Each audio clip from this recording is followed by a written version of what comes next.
Und Gott offenbart seine Gegenwart und auch seine Kraft durch die vielen Tikens in Ägypten, die schließlich Pharaos Hort so wie drauf brach, dort hat die Israeliten gehen leid. Aber was dann nur dem passiert? Er leitet die Israeliten aus Ägypten rübertragen, aber was ist dann geworden? Ja, das stimmt. Wie war nur das sein? Und über Eier aus den Israeliten eben im Roten Meer wären, was ist vor dem passiert?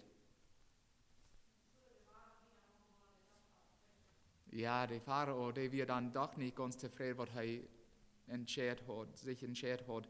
Und dann mit seiner ganzen Armee gegen die Israeliten hingen ran, right? Und die Sachen, wo Gott die Israeliten ein Weg am Roten Meer durchgemügt und wo die Israeliten den Roten Meer eben kreuzen können. Und dann wollen die Ägypter Krieg so down, nicht? Und die wollen die Israeliten hängen rangehen. Und dann, als sie alle am Roten Meer wären, was dann geworden? Die verrückten du alle. Das sagt Pharao und seine ganze Armee. Schrecklich. Und über das hat alles wegen Pharaos Entscheidung zu tun. Gott brach sein Volk aus der Sklaverei raus, durch das Meer und durch die Wildnis bat sie, bei das Land werden, was er an versprechen hat. Und all dem weiß Gott seine Treue, dass er vertrauen ist, seine Treue sein. Und er hat sein Volk mit Kleider, mit Schutz, mit Eten, mit Wutter versorgt. Alles, was an durch eine Wildnis fehlen wird. Gott ist treu. Der ist. Und wir lesen in Josua 21, Vers 45, so hat der Herr all seine Versprechungen erfüllt, nicht wir ausgeblieben. Und manchmal als Menschen, wenn wir irgendwas versprechen, dann denken wir nicht gleich an alles, was wir versprechen haben, und dann bleibt zweimal was aus, right? Dann denken wir Leute vielleicht daran, wir haben auch so dort noch dann, das, was wir ihnen versprechen. Aber so ist Gott nicht. Er weiß gleich, was er uns versprechen wird, und kein Ding bleibt aus von dort, weil wir uns am verluten, dann, weil wir am vertrauen. Dann. Und von der Samaris, wo wir sagen, wo treu uns Gott ist und wo er sein Wort einmal hält. Moses sagt mal zu den Israeliten in 5. Mose 7, Vers 9, 5. Mose 7, Vers 9, er sagt, denkt daran, dass der Herr, jün Gott, der einzige Gott ist. Er ist ein Gott, ab wem einer sein Vertrauen sagen kann, und der sein Bund und seine Treue hat gelebt, aber ab einer tausende Generation behält, mit denjenigen, die am Gott sind und die seine Gesetze halten. Gott ist von der und da Krieg so treuhärtig, als wo er für das Volk Israel wir dort an Kanaan nantrag. Und wo ist Gottes Treu sein, von der und da zu sein? Und obwohl wir würden fehlen, über Gottes Treu sein können, obwohl wir uns von der Samaris darauf konzentrieren, obwohl Gott in unserem Gebetsleben treu bleibt. Gottes Wort sagt uns, dass er unsere Gebete immer hört. Zum Beispiel in 1. Johannesbrief, 1. Johannes 4, Vers 14. 1. Johannes 4, Vers 14, du so sagt der Apostel Johannes, und wie kann uns sicher sein, dass Gott uns hören wird, wenn wir am Wort freuen, dort nur seinem Willen ist. Gott lädt uns alle an, im Gebet zu siegen, und er verspricht uns zu hören. Das erste und wichtigste Gebet, von Gott verspricht zu hören, in Antworten als Wort. Was ist das ganz erste, was Gott von uns haben will, was wir beten sollen?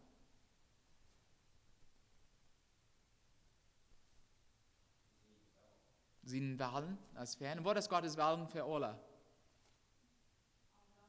Am Danken? Ja, was noch? Krieg. Am Erkennen als Gott und dann am auch persönlich annehmen als Gott, als Herr, nicht? Und Herr eben ans Leben. So, wir sollen am Erkennen, dass Gott ist und dann auch unsere Sünden anbringen, nicht? So, dass die Sünden wegnehmen kann durch Jesu Christi Gnade im Blut. So, das ist das ganz erste Gebet, was Gott uns versprechen wird, dass er hören wird und auch beantworten wird. Ans Bußgebet. 1. Johannes 1, Vers 9 sagt, wenn wir unsere Sünden bekennen, dann ist er treu und gerecht und vergibt uns die Sünden und reinigt uns von aller Ungerechtigkeit. das ist eine Verheitung Gottes. Wenn wir unsere Sünden zu anbekehren, dann wird er uns Gebet hören. Dann ist er treu und gerecht. Er wird uns hören und er wird uns die Sünden wegnehmen durch Jesus Christus. Noch nicht, wo lesen wir im Wort Gottes, dass Gott irgendjemand weggedreht hat, der in Arm gekommen ist, um Vergebung zu kriegen. Und dort wird gegen seinen Charakter und auch seine Natur gehen. Wie es heute Leib ist und wie es heute will, dass alle man sich abmerken soll und dort China verloren wird. China verloren wird. Und deswegen verspricht er uns das. Jesus sagt in Johannes 6, 37, und wer in mich kommt, den war ich nicht, was? That's right. Den war ich nicht rücksteiten. Gott ist treu und wird alle Bußgebete hören. Und er verspricht auch, all ihre Sinnen weich zu waschen. Wir können vertrauen, dass er das tun wird, dass seine Wahrheit sind.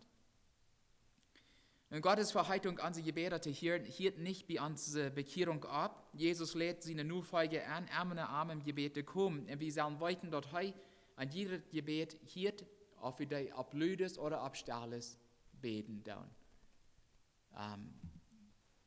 Wo hielt Gott an die Gebete, wenn wir die abstahles zu anbeten tun? Krieg. Wo weit wir dort?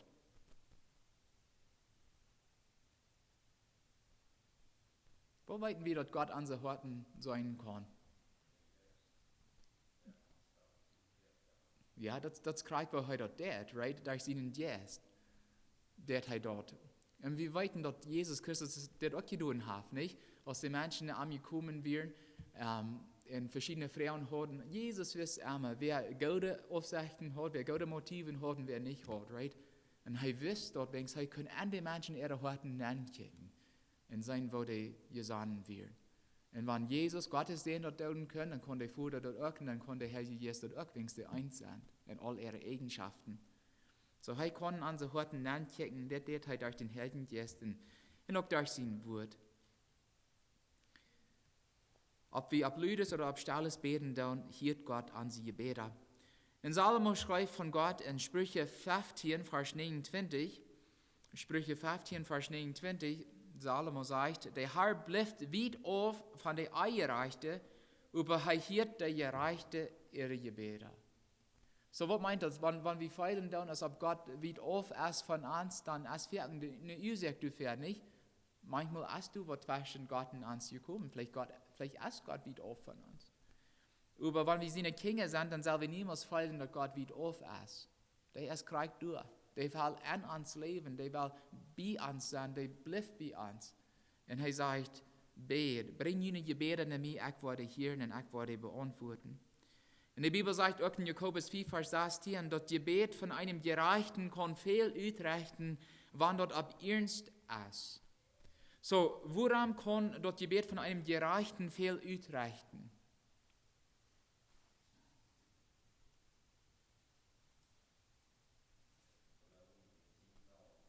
Krieg. Wenn es dort vom Glauben Gebet wird, right? Wenn wir dort wirklich glauben, dann dass Gott uns Gebete hört und was damit tun kann, und wenn wir nun seinem Wahlen beten tun. Gott hört uns Gebete. Und Kinder Gottes kann sich einmal darauf verlassen, dass Gott uns hört. Und Gott hört nicht bloß tot an die Gebete, er verspricht auch an die Gebete zu beantworten. Ich las ein Stück 3, ist nie, vielleicht sogar ein paar Jahre 3, da war ein Artikel in Zeitung, oder ich glaube in Zeitung, und dort steht, da wird eine Werbung durch. Wer einmal Troubles hat, der kann diese Person anfangen oder anrufen, und er wird zuhören. Einer kann mit ihm reden und all seine Troubles am Utschaden und bloß am sein, was einem sich trouble tut. Und er wird bloß durchhören und zuhören und dann muss einer dann am zusammen Geld geben, wenn er zugehört hat. Aber kann er dann irgendwas noch tun, um die Troubles weich zu nehmen? Nicht wirklich, right? Und Gott ist noch viel besser. Wir können am alles sein, was uns trouble wird. Und dann sagt Gott, ich kann auch was du mit tun. Aber du musst auch glauben, right? Und du musst deine Troubles bei mir looten. Und ab mich verloten. So, er kann harchen, er hart und er kann auch helfen. Und das, weit wie wegen Jesus gesagt hat, fragt, und jün wird je vorn siegt, und je worden fängt, klappt an, und jün wird aufgemerkt worden. Gott ist eine Lehre, all unsere Gebete zu hören, und don't, wo groß oder wo schwer unsere Gebete sind, oder unsere Troubles sind, wie es Gott allmächtig ist. Und weil wir waren an die Israeliten an der Wildnis denken, ab einmal fangen die Israeliten an zu grenzen, dass wir hirten, und wir sagen, was wollen. Das sind verschiedene Antworten hier. Was wollen die Israeliten an der Wildnis, was sie damals nicht hatten? Ja, was sie wollen Tränen Ägypten. Gottes Wort sagt, die haben sich gebankt, die Scheine Gürten, was Ägypten wären, und die andere Greins, was die damals wären. Ich weiß nicht, ob ich mich mal in ein Gürtel gebankt habe. Aber die Israeliten, die wollen die unbedingt haben. Was noch? Die wollen eine Träne Ägypten, was wollen sie noch? Worüber wären sie nicht zufrieden? Die wollen Fleisch haben, Krieg. Die größten, die bloß dort Mana hatten, nicht? Und die wären alle in Eld mit oder Tag Mana zu eten. Die wollen Fleisch haben. Und über was tut Gott dann? Hat Gott ihre Gebete gehört oder ihre Grenzen, so zu sein? Ja. Und er versprach an, 600.000 Menschen. Und dann ihre frühesten Kinder alle, dass sie würden Wort kriegen.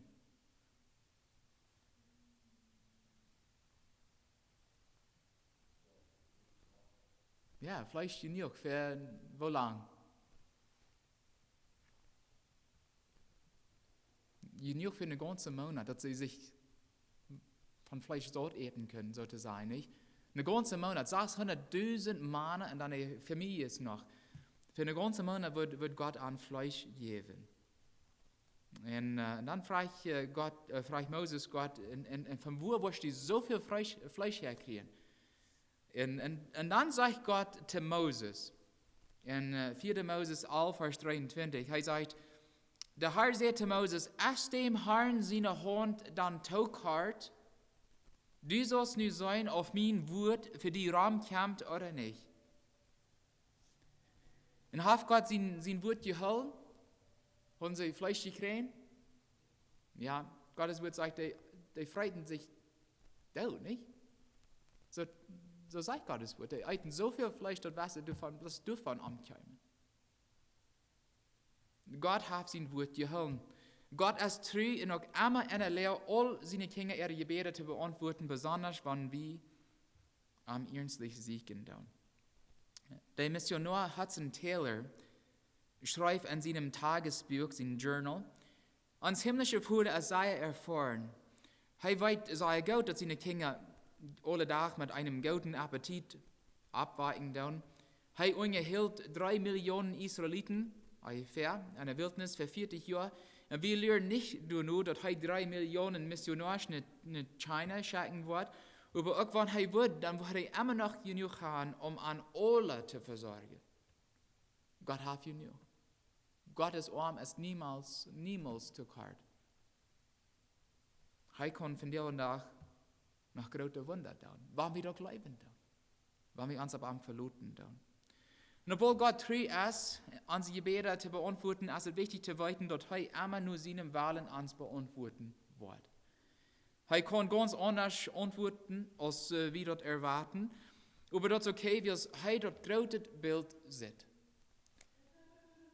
Er sieht, wenn Auswirkungen unserer Gebete nicht bloß ab uns selbst haben wollen, aber auch ab anderen Menschen haben wollen. Er sieht, wo unsere Gebete nicht bloß uns Leben von der beeinflussen wird, aber auch uns morgen. Er weiß, was uns zum Besten dienen wird. In einem Schreiber erklärt, wo uns Leben so ein großer Puzzleklotz ist. Er sagt, Gott ist der Erschaffer oder der Merker von der großen Puzzleklotz, der wir ans Leben nennen. Und jeder von uns hat sein eigenes Dose oder Schachtel zu sein, mit einem Bild zu bauen, und wie das große Bild nennen. Das ist das Bild, das Gott sorgfältig für jeder von uns gemerkt hat, Bloß Gott selbst weit, wo uns vor dir Bild Luther luten wird. Er prüft uns zu halten, all unsere Klotzbieter taub zu stahlen und uns dadurch auch zu segnen. Und wenn wir durch schwere Tiden gehen, dann müssen wir uns daran denken, dass das bloß ein kleines Bild von uns Klotzbild ist. Und wenn das Bild fehlen würde, dann würde Luther kein Bild geben.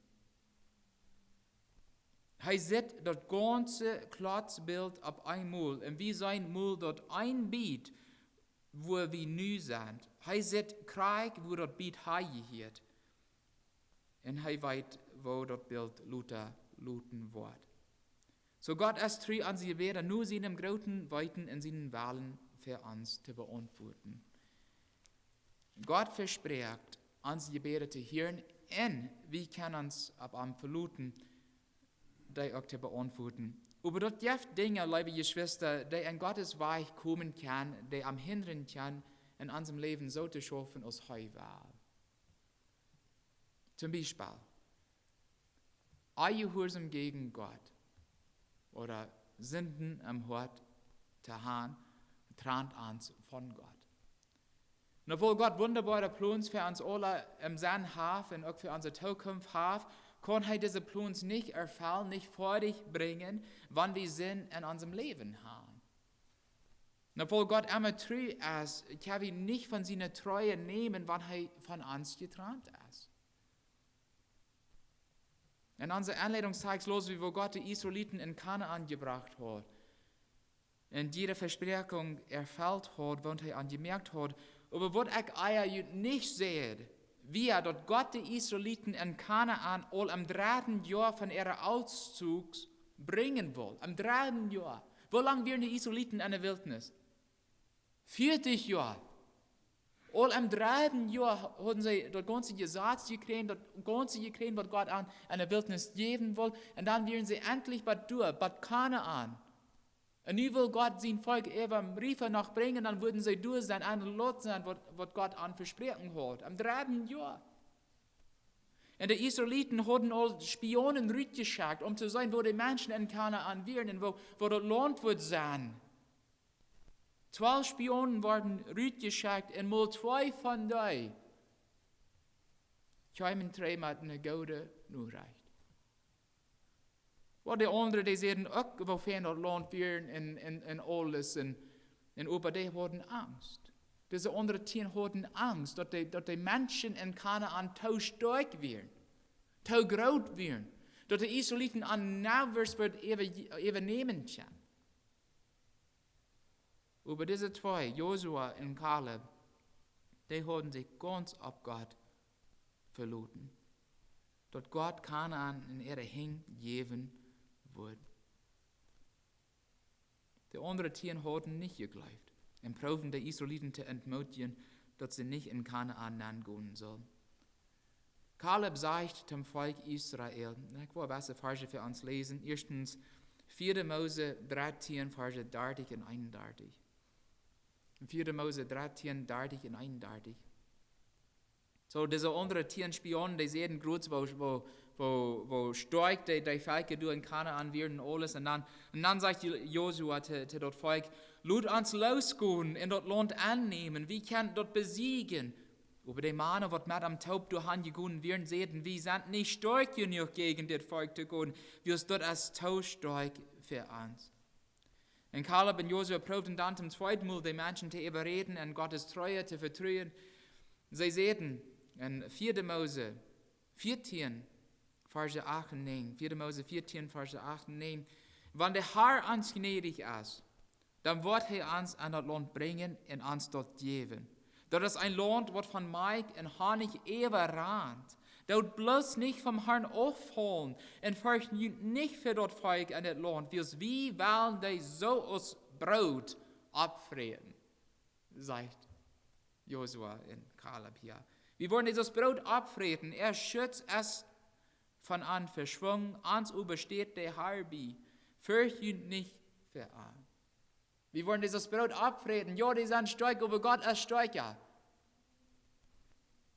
Und Gott hat uns das versprochen.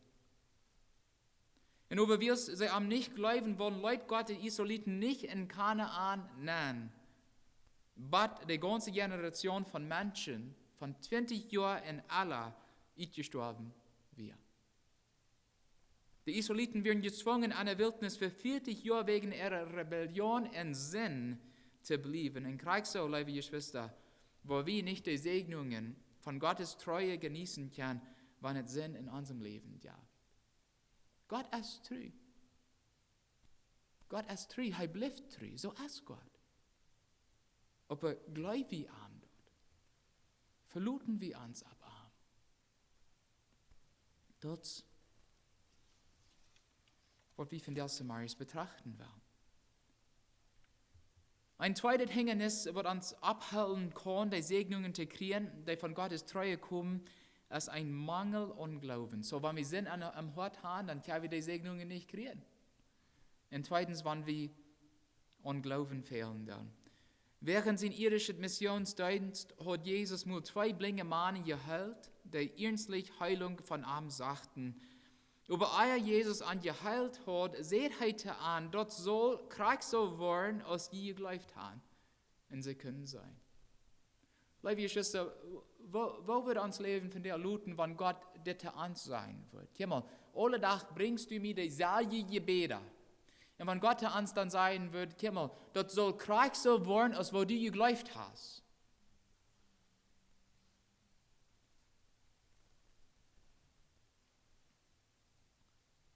Gottes Wort sagt, und sie können sein. Wir weiten Gott wird nur seinem Wahlen an sie Gebete antworten, aber wir machen auch glauben, right? Gott seine Wege sind anders als unsere Wege, manchmal, das stimmt, aber seine Wege sind besser als unsere.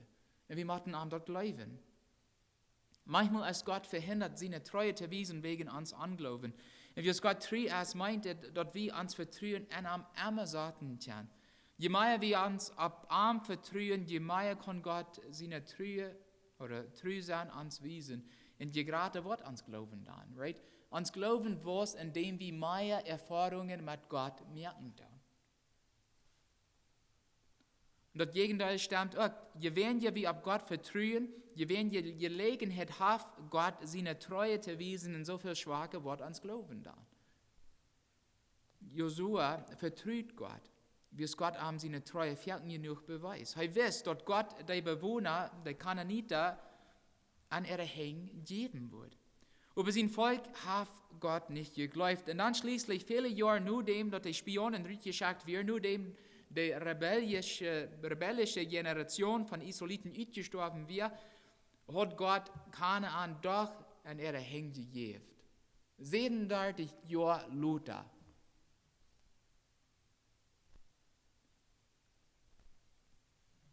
Mehr als 40 Jahre zu lernen und zu sein, wo Gott sein wird und seine Versprechungen halten wird. Und dann, als die Kanaaniter, die meisten Kanaaniter weich werden und die Israeliten in Kanaan werden, dann kam Josua vor dort Volk Gottes und sieht das an. Josua 23, Vers 14. Er sagt, je sein dort meine Zeit mes aufgerannt ist, und nu merk je dort klar, und precht je dort am Hort an, dort der Herr je Gott alles, was er versprochen hat, eingehalten hat. Nichts ist uitgebleven von all dat Gute, was er je versprochen hat. Dort ist alle so gekommen. Nichts ist uitgebleven, liebe Geschwister. Nichts. Alles, was er sieht, hat Gott auch getan. Und wir als Kinder Gottes, die von der hier versammelt sind, deinen den selben Gott, der dort Volk Israel aus dem Land Ägypten in anderes Land Kanaan geführt hat. Gott ist Krieg so treu zu seinem Volk von der, als er damals zu den Israeliten war. Er ist treu ans Gebet zu hören. Erst das Bußgebet. Und du nur all unsere anderen Gebete. Er ist nicht bloß treu am Hören, leider, er verspricht auch unsere Gebete nur seinem Willen zu beantworten. Und wie es so treu ist, können wir uns vertrauen und am Saten und unsere Gebete anbringen. Kein Gebet ist am zu groß oder am zu klein. Keine Abgabe ist für am zu schwer. Kein Tool ist zu deep oder beug, zu hoch, dass Gott uns nicht helfen kann, zu überstehen, wann wir unsere Gebete arm am Glauben bringen. Nicht ist uitgebleven von dort, wo Gott sein Volk versprüht. Und Gott ist krank so von der und da. Wir haben so viele verschiedene Verheißungen am Blut Gottes. Wir haben auch im Bettit, wer wird ein Versprechen oder eine Verheißung Gottes erwähnen kann, die wir in sein Wort finden. Was verspricht Gott uns von der?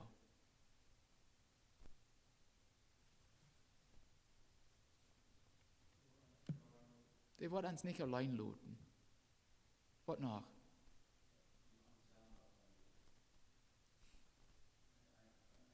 Er bleibt bei seinen Kindern, bat er uns in ein Haus raubt oder für uns zurückkommt. Was noch?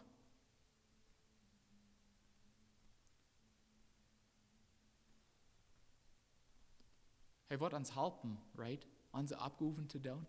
Er gibt uns Kraft alle Tag nie. Er gibt uns Gnade alle Tag nie.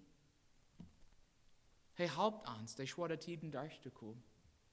Und er will uns brücken, um ein Segen und ein Licht zu sein für andere Menschen. Und dadurch hilft er uns auch.